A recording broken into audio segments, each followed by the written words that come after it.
Incoming German Chancellor Friedrich Merz has declared Germany is back on track. Merz's Conservative Party will lead the government from next month, with the Social Democrats as coalition partners. Deutsche Welle correspondent Thomas Sparrow joins us now from Berlin.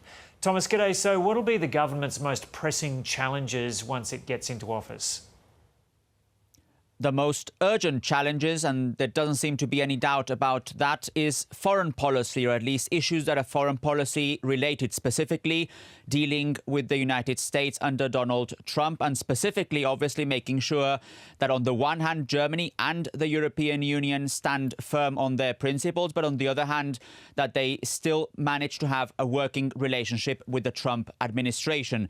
And the importance of this is highlighted in the coalition agreement by the fact that the Conservatives will not only have the chancellery, but also, and this is untypical for coalition agreements, they will have the position of foreign minister as well. So this highlights the fact that foreign policy will play a significant role in the next few years with the new German government. But it goes beyond the United States. It goes beyond foreign policy as well. If you look at defense, if you look at infrastructure, Germany and the new German government plan to invest large amounts of money in increasing defense spending and also in increasing infrastructure development in the country, which was a problem that was highlighted by not only citizens, by previous governments as well. And when it comes to migration, the new German government has promised a much stricter approach to migration when it comes specifically to undocumented immigrants coming into the country. So those seem to be the highlights for the German government. However, the most urgent challenge will no doubt be foreign policy related and related specifically to the United States. Yeah, and Thomas, you mentioned Donald Trump there in relations to the US. We just ran a story on the Chinese President Xi Jinping visiting Southeast Asian nations, building relationships there. To what extent is Germany looking to strengthen relations with other parts of the world?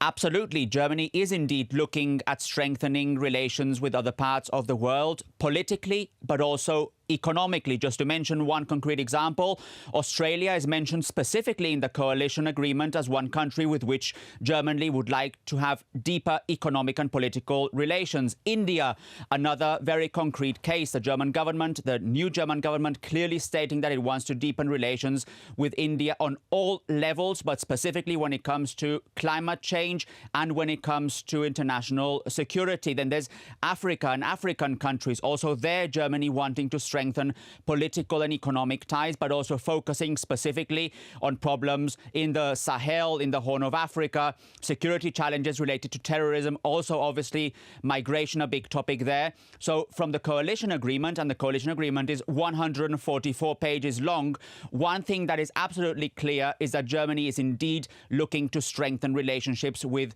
regions and with countries that go beyond Germany's traditional partners. The big question there, however, is whether Germany and the new German government will succeed with that, because previous German governments have also stressed in their own coalition agreements that they would like to have stronger relationships with other regions of the world, but they have not always been successful in achieving that.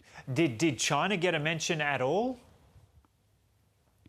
China does get a mention specifically because Germany considers China to be a rival, but also a systemic partner. So basically, those two elements play a role when it comes to Germany's overall China policy, understanding that China is a partner when it comes to specific challenges, climate change. Undoubtedly, that element is important, but also understanding that China is a systemic rival. So as such, it also plays an important role when it comes to how Germany will approach the next coming years, its international relations, specifically to China, but also to the wider region. So it's not only China, it's also the wider region as well. Yeah. And how do Germans view this new government?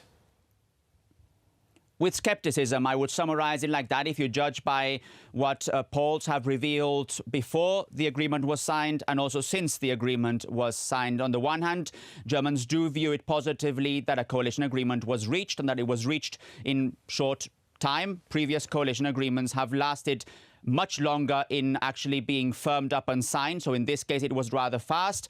But they don't necessarily believe that the German government, specifically under Friedrich Merz, will manage to achieve all those changes that have been mentioned in the coalition agreement in those 144 pages.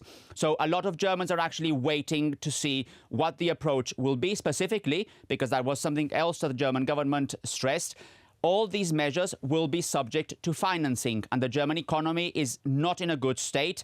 So it will depend to what extent the German government and the German economy improves. That will basically make the difference as to whether the new German government will be able to achieve its goals. OK, Thomas Sparrow there in Berlin.